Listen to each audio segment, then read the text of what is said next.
Hello students, next question number 9 है हमारा explain defects in solids. आज हमको ये समझना है कि क्रिस्टलाइन सॉलिड्स में डिफेक्ट्स क्या होते हैं, इसको थोड़ा डिटेल में एक्सप्लेन करना है। देखिए, क्रिस्टलाइन सॉलिड्स हम अच्छी तरीके से अब तक समझ गए होंगे कि क्रिस्टलाइन सॉलिड्स में जो पार्टिकल्स होते हैं वो क्या होते हैं, परफेक्टली ऑर्डर में होते हैं। 3 डायमेंशनली जो उनका अरेंजमेंट है, जो व्यवस्था है, वो क्या होता है, एक सिस्टेमेटिक वे में होता है। तो जिन क्रिस्टलाइन सॉलिड्स में वो ऑर्डर मेंटेन नहीं रहता, तो हम कहते हैं कि उनमें डिफेक्ट आ गया, कमी आ गई। डिफेक्ट या कमी का मतलब क्या है? डिफेक्ट या कमी का मतलब ये है कि जिस ऑर्डर में होना चाहिए था उस ऑर्डर में नहीं है। तो डिफेक्ट्स का मतलब यहाँ ये है। क्रिस्टलाइन सॉलिड्स में डिफेक्ट का मतलब ये है कि जो कॉन्स्टिट्यूएंट पार्टिकल जिस सिस्टम में होने चाहिए थे उस सिस्टम में नहीं है। तो any departure from perfectly ordered arrangement of particles is called defect. जो डिपार्चर होता है, जो उसका व्यतिक्रम होता है, जो क्या है, डेविएशन होता है, वही उसका क्या है, डिफेक्ट कहलाता है। तो आपको ध्यान रखना है यहाँ, ये तो हो गया डिफेक्ट के बारे में। अब ये डिफेक्ट जो है ये 3 तरीके का होता है, ये ध्यान रखना है आपको। The defects in crystalline solids mainly classified in 3 ways. 3 type से हम इसको क्या है समझ सकते हैं। 3 इसके क्या हैं क्लासेस, 3 टाइप्स इसके क्या हैं, उसके बारे में हमको समझना है। फर्स्ट होता है स्टोइकियोमेट्रिक,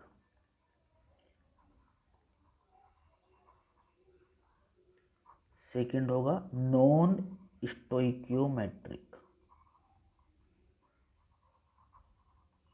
और थर्ड होगा इम्प्योरिटी। तो डिफेक्ट्स क्रिस्टलाइन सॉलिड्स में 3 तरीके के होते हैं, stoichiometric, non stoichiometric and impurity defect. तो एक डिफेक्ट स्टोइकियोमेट्रिक डिफेक्ट हो गया, एक नॉन स्टोइकियोमेट्रिक डिफेक्ट हो गया, और एक इम्प्योरिटी डिफेक्ट हो गया। ठीक है। स्टोइकियोमेट्रिक डिफेक्ट्स फिर 2 तरीके के होते हैं, Schottky and Frenkel. Schottky defect and Frenkel defect. ठीक है।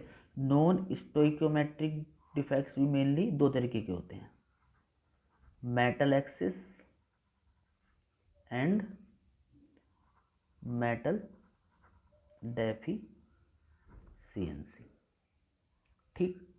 और इम्प्योरिटी डिफेक्ट्स ये 2 में पाए जाएंगे, आपका 2 में समझना हमको सिलेबस के हिसाब से। एक तो कोवैलेंट सॉलिड्स में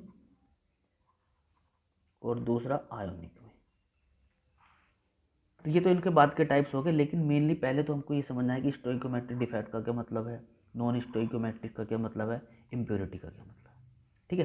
तो पहले तो हम ले लेते हैं इनको, स्टोइकियोमेट्रिक को, नॉन स्टोइकियोमेट्रिक को, क्योंकि क्या है ये आपस में रिलेटेड है। तो स्टोइकियोमेट्रिक वर्ड का मतलब जिन बच्चों को नहीं मालूम उनको मैं बता दूं, फर्स्ट ईयर में जब शुरू में ही हमने पढ़ा था स्टोइकियोमेट्रिक केमिस्ट्री के अंतर्गत, उसमें स्टोइकियोमेट्रिक का मतलब ये होता है कि जैसे कोई केमिकल रिएक्शंस है, तो वहाँ हमने ये पढ़ा था कि रिएक्टेंट्स और प्रोडक्ट्स के जो मोल्स होते हैं वो एक क्या होता है, डेफिनेट रेशियो में होते हैं। ठीक है।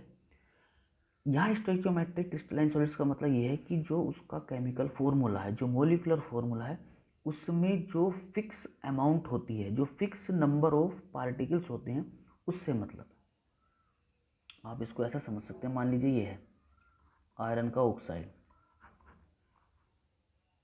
तो इसका मतलब क्या है, इसके एक मोलिकुलर फॉर्मूले में, एक मोलिक्यूल्स में, या इसके एक केमिकल फॉर्मूले में क्या है, 2 एटम्स आयरन के हैं और 3 ऑक्सीजन के। ये फिक्स रेशियो है।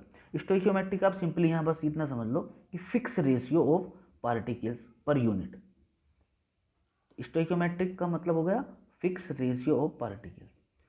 तो ऐसे डिफेक्ट्स जब किसी क्रिस्टलाइन सॉलिड्स में के आने से, जब किसी क्रिस्टलाइन सॉलिड में डिफेक्ट आने से उसकी स्टोइकियोमेट्रिक चेंज नहीं होती, स्टोइकियोमेट्रिक चेंज नहीं होती, ध्यान रखना है। स्टोइचियोमेट्रिक चेंज नहीं होती तो वो क्या कहलाते हैं, स्टोइचियोमेट्रिक डिफेक्ट कहलाते हैं। और जब चेंज हो जाती है तो उसको क्या है, नॉन स्टोइचियोमेट्रिक डिफेक्ट कहलाते हैं। इसमें क्या हो जाएगा, चेंज हो जाएगा। इसमें क्या है, जो फिक्स रेशियो है पार्टिकल्स का पर केमिकल फॉर्मूला, वो क्या है, चेंज नहीं होता, वो मेंटेन रहेगा। उसकी स्टोइचियोमेट्रिक क्या है, फिक्स रहेगी, उसकी स्टोइचियोमेट्रिक क्या है, मेंटेन रहेगी, इसलिए उसको स्टोइचियोमेट्रिक डिफेक्ट बोलेंगे। इसमें चेंज हो जाती है, ठीक है। फिर ये दो तरीके की हैं, शॉर्टकी एंड फ्रैंकल, और बहुत इंपॉर्टेंट है। आप बोर्ड के क्वेश्चन पेपर उठा के देखोगे तो शॉर्टकी एंड फ्रैंकल डिफेक्ट्स आपको मिल जाएंगे। तो शॉर्टकी और फ्रैंकल डिफेक्ट्स कैसे हैं, दोनों स्टोइकियोमेट्रिक डिफेक्ट्स हैं। अब इनको क्या है, पहले इनको ले लेते हैं। देखिए बहुत सिंपल है, थोड़ा सा ध्यान दोगे तो आपको क्या है, यही क्लियर हो जाएगा। Schottky defect and Frenkel defect दोनों कैसे हैं, हमारे स्टोइकियोमेट्रिक डिफेक्ट्स। तो जब किसी क्रिस्टलाइन सॉलिड्स में equal number of cations and anions, बराबर number of anions and cations क्या होते हैं, क्या हो जाते हैं, मिस हो जाते हैं, गायब हो जाते हैं क्रिस्टलाइन सॉलिड्स में। इसमें क्या होता है, इक्वल नंबर ऑफ कैटायंस, मान लीजिए आप A+ एंड B-, ये दोनों मिस हो जाएं तो उसको हम शॉर्टकी इफेक्ट बोलते हैं। इसमें क्या होता है, इसमें आयंस क्या हो जाए, यहाँ कुछ अपनी जगह छोड़ जाती हैं। जगह मतलब लैटाइस पॉइंट्स, जो लैटाइस में उनकी साइट होती है उसको कुछ आयंस, और आयंस भी कौन से, कैटायंस, वो वहाँ से खाली जगह कर देते हैं और कहाँ पहुँच जाते हैं, इंटरस्टाइटियल साइट में पहुँच जाते हैं। अब ये इंटरस्टाइटियल साइट क्या है, इंटरस्टाइटियल साइट कुछ नहीं है, जो आयंस के बीच में किसी क्रिस्टल में जगह होती है, जिसको हमने पैकिंग के समय वॉइड्स कहते थे हम जिसको, तो खाली जगह जो होती है उसको इंटरस्टाइटियल साइट्स कहते हैं। तो इसमें क्या होता है, अपनी जगह छोड़कर वो इंटरस्टाइटियल साइट्स में चले जाते हैं, कौन, कैटायन, किसमें, फ्रैंकल इफेक्ट्स में। और इसमें क्या होता है, कैटायंस और एनायंस पूरा ही क्रिस्टल छोड़ जाते हैं, वो क्या है, वैकेंसी खाली हो जाती है, ठीक है। आप इसको ऐसे समझ सकते हो अच्छे से, ये है जैसे कोई क्रिस्टलाइन सॉलिड है AB, A कैटायन है और B एनायन है। यहाँ मान लीजिए A+ है, B-, इसको आप यहाँ समझ लो, बल्कि इससे अच्छा समझ में आएगा आपको। ये क्रिस्टलाइन सॉलिड्स है, तो क्रिस्टलाइन सॉलिड से फिक्स अरेंजमेंट होगा, A+B-, A+B-, B-A+, इस तरीके से अरेंज्ड है, ठीक है। तो इसमें क्या हुआ कि एक तो A+ अपनी जगह छोड़ गया, इसको बोलते हैं वैकेंसी। जब कोई आयन अपनी जगह छोड़ जाएगा उसको बोलेंगे वैकेंसी। तो यहाँ से क्या है, A+ अपनी जगह छोड़ गया, क्रिस्टल से गायब हो गया, मिस हो गया, और यहाँ क्या है, B-। तो ये क्यों, वैकेंसी कौन सी होगी, क्रिएटेड बाय मिसिंग कैटायन, और ये किसके द्वारा होगी, क्रिएटेड बाय मिसिंग एनायन। तो इस तरीके की जब कंडीशन आए तो इसको शॉर्टकी इफेक्ट बोलते हैं, बस इतना समझ लो, ठीक। फ्रैंकल डिफेक्ट्स में क्या होगा, इसमें कैटायन अपनी जगह तो छोड़ जाएंगे लेकिन वो बाहर नहीं जाएंगे, मिस नहीं होंगे, वो क्या है, उन्हीं के बीच में जगह जो है जिसको इंटरस्टाइटियल साइट बोलते हैं, वहाँ आके क्या है, लोकेटेड हो जाएंगे, ठीक है। तो ये फ्रैंकल डिफेक्ट्स हो गया। अब इसमें क्या है, इसमें डेंसिटी कम हो जाएगी, ये इसका नेक्स्ट मेन पॉइंट्स है। डेंसिटी कम क्यों हो जाएगी, क्योंकि जगह छोड़कर क्या है, वो क्वांटिटी, ओवरऑल क्वांटिटी क्या है, पर यूनिट वॉल्यूम उसकी कम हो गई, तो इस वजह से इनकी डेंसिटी कम हो जाएगी। इसमें डेंसिटी पर इफेक्ट नहीं पड़ेगा क्योंकि गायब तो हुआ है इसमें से, लेकिन वो यही है, कहीं क्रिस्टल से बाहर नहीं गया, ठीक है, इस तरीके से। तीसरी चीज़ ये है कि ये उनमें होता है शॉर्टकी डिफेक्ट जिसमें कोऑर्डिनेशन नंबर ज़्यादा होती है, ये उनमें होता है जिनमें कोऑर्डिनेशन नंबर लो होती है, ठीक है।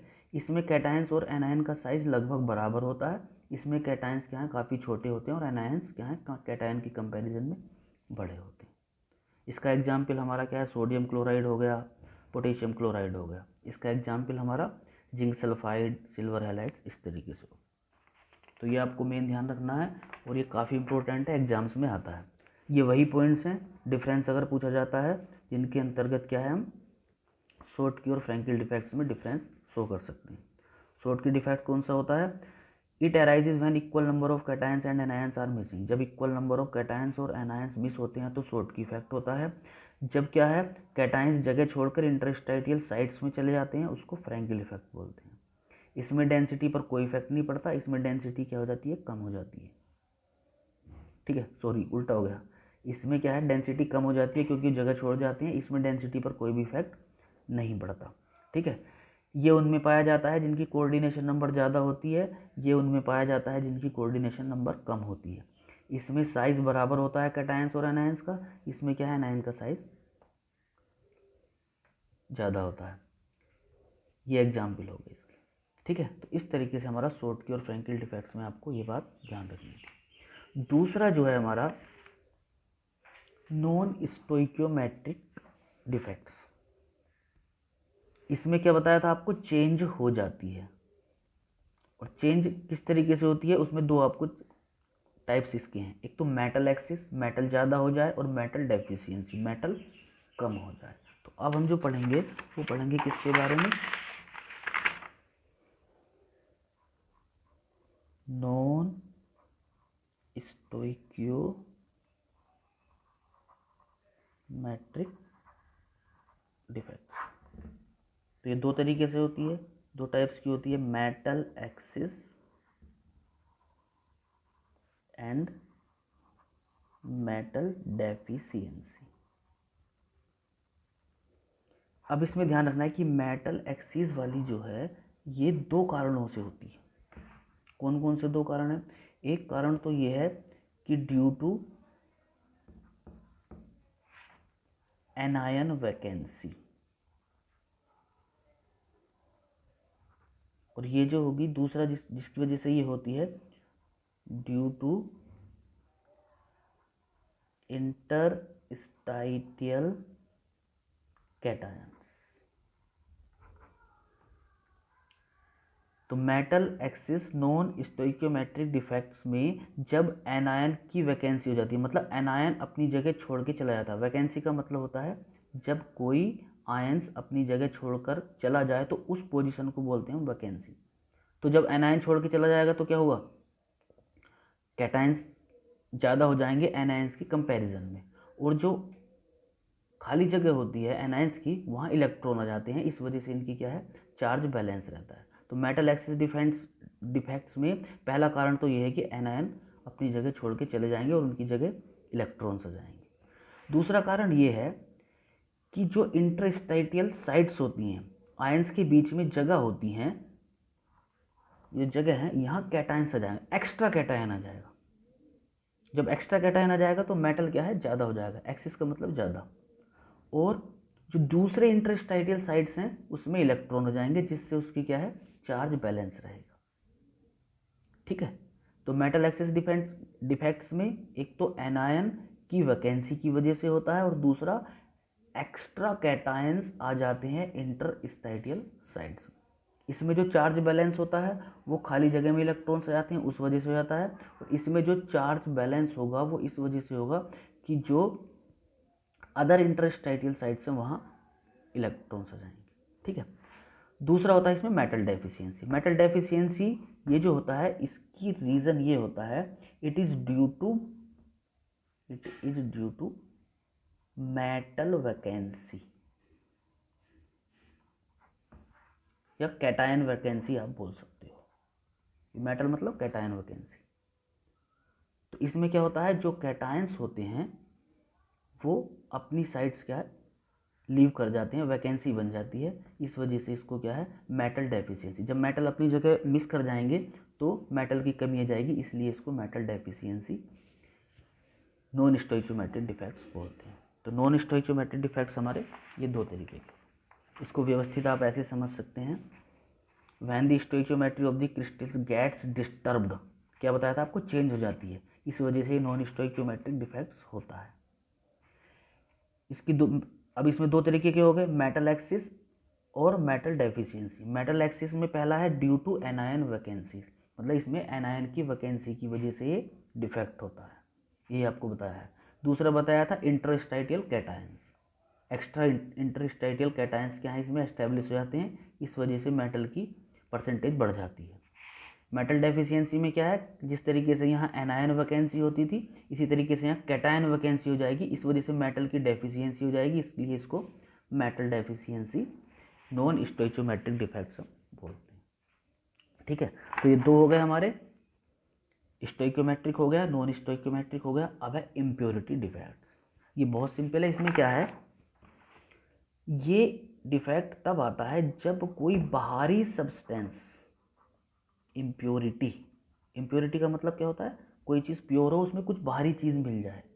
तो ये उन क्रिस्टलाइन सॉलिड्स में होती है जिसमें हम कुछ बाहर से इंट्रोड्यूस कर देते हैं, कुछ फॉरेन सब्सटेंस उसमें क्या है आ जाता है, तब उस वजह से ये डिफेक्ट्स आता है, impurity defects. It is due to the introduction of foreign substance. जब कोई क्या है फॉरेन सब्सटेंस, कुछ आयंस किसी सब्सटेंस क्रिस्टलाइन सॉलिड्स में आ जाते हैं, तो उस वजह से मतलब उसकी प्योरिटी क्या है भंग हो जाती है, इसलिए इसको इम्प्योरिटी डिफेक्ट बोलते हैं। अब ये क्या है, कोवलेंट सॉलिड में भी होता है और आयोनिक में भी होता है, इसको आप समझ लो थोड़ा।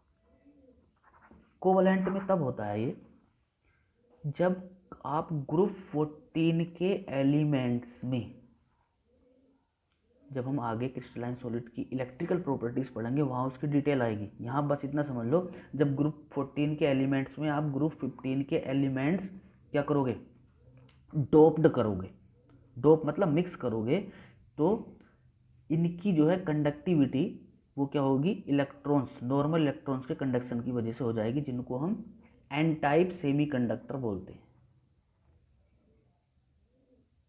और दूसरे क्या होंगे, जब इसमें क्या है ग्रुप 13 के एलिमेंट्स आप इसमें इंट्रोड्यूस कर दोगे, तो इलेक्ट्रिकल कंडक्टिविटी क्या है वो इलेक्ट्रॉन डेफिशिएंसी या डेफिशिएंसी बॉन्ड की वजह से हो जाएगी, जिनको होल्स बोलते हैं, उस वजह से होती है। इसको आप यहाँ इतना समझ लो कि कोवलेंट सॉलिड्स में जब ग्रुप 14 के एलिमेंट्स में ग्रुप 15 के या 13 के एलिमेंट्स मिलाए जाते हैं बाहर से, तो उनकी क्या है इलेक्ट्रिकल कंडक्टिविटी चेंज हो जाती है, किस वजह से, इम्प्योरिटी डिफेक्ट्स की वजह से। आयोनिक सॉलिड्स में क्या होता है, हम बाहर से आयन इम्प्लांट करते हैं, इंट्रोड्यूस करते हैं। इसको आप ऐसे समझ लो, जैसे मान लीजिए ये NaCl है, कॉमन साल्ट,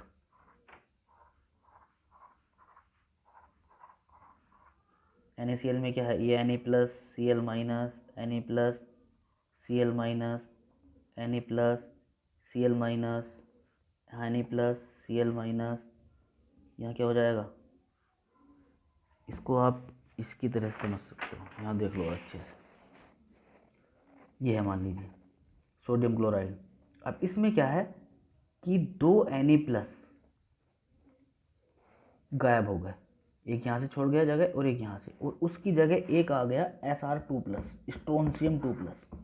Na प्लस पर कितना चार्ज होता है, एक, और स्ट्रोनशियम पर कितना है, 2।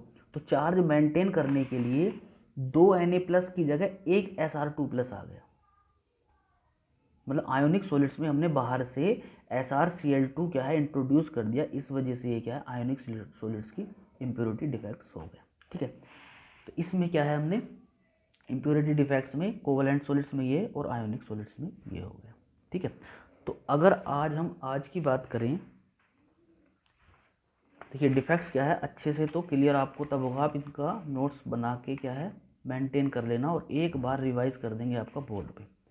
लेकिन फिर मैं आपको बता दूं कि डिफेक्ट्स जो हैं 3 तरीके के हैं, स्टोइकियोमेट्रिक, नॉन स्टोइकियोमेट्रिक और इम्प्योरिटी डिफेक्ट। स्टोइकियोमेट्रिक में आपके दो हो गए, शॉर्ट की डिफेक्ट और फ्रैंकल डिफेक्ट। सही है, शॉर्ट की डिफेक्ट और फ्रैंकल डिफेक्ट्स में जो मेन डिफरेंस था वो आपको यहाँ बता दिया। ठीक है, इसके बाद था हमारा non stoichiometric defects. Non stoichiometric defects में हमारे दो मेन थे, metal axis defect and metal deficiency defect. Metal axis defect जो है आपका दो वजह से हुआ था, एनायन वैकेंसी की वजह से और इंटरस्टाइटियल कैटायन की वजह से। और मेटल डेफिशिएंसी डिफेक्ट जो हुआ था वो कैटायन वैकेंसी की वजह से क्या है हमारा एस्टेब्लिश हुआ था। और थर्ड था हमारा ये इम्प्योरिटी डिफेक्ट्स। इम्प्योरिटी डिफेक्ट्स में क्या है, हम बाहर से इम्प्लांट करते हैं, उसमें क्या है, उसमें क्रिस्टलाइन जो हमारे स्टोइचोमेट्रिक और नॉन स्टोइचोमेट्रिक डिफेक्ट्स थे, उसमें जो डिफेक्ट्स की वजह से क्या है, उनकी क्या है स्टोइचोमेट्री पर या तो प्रभाव पड़ा था या नहीं पड़ा था। इम्प्योरिटी में क्या है, बाहर से इंट्रोड्यूस करते हैं, और ये दोनों तरह के सॉलिड्स में होता है, कोवलेंट में भी और आयोनिक में भी। कोवलेंट में आपको ये बताया था कि जब ग्रुप 15 के एलिमेंट्स में ग्रुप 14 के करोगे आप, डोप्ड, मिक्स करने को बोलते हैं डोप, तो एन टाइप के सेमीकंडक्टर होते हैं।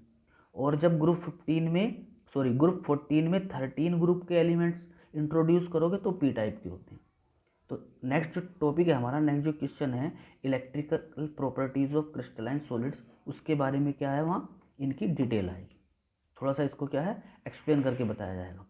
Impurity defects in ionic solids में बहुत सिंपल है, इसमें क्या है, जैसे NaCl है, Na+Cl- Na+Cl-, इसमें हम बाहर से स्ट्रोंशियम क्लोराइड SrCl2 इंट्रोड्यूस करते हैं, तो होता क्या है, स्ट्रोंशियम पर होता है 2+, और Na पर होता है 1+, तो 2 Na+ की जगह एक Sr2+ आ जाता है, इम्प्योरिटी आयन है ये, तो इसमें एक जगह खाली रह जाती है, कैटायन वैकेंसी। इससे क्या होता है, इसकी ओवरऑल न्यूट्रलिटी, ओवरऑल चार्ज क्या है वो बैलेंस्ड रहता है, मेंटेन रहता है। तो आज हमने क्या है क्रिस्टलाइन सॉलिड्स के डिफेक्ट्स के बारे में पढ़ा, और इन तीनों डिफेक्ट्स को आपको क्या है अच्छे से तैयार करना। Okay, thank you.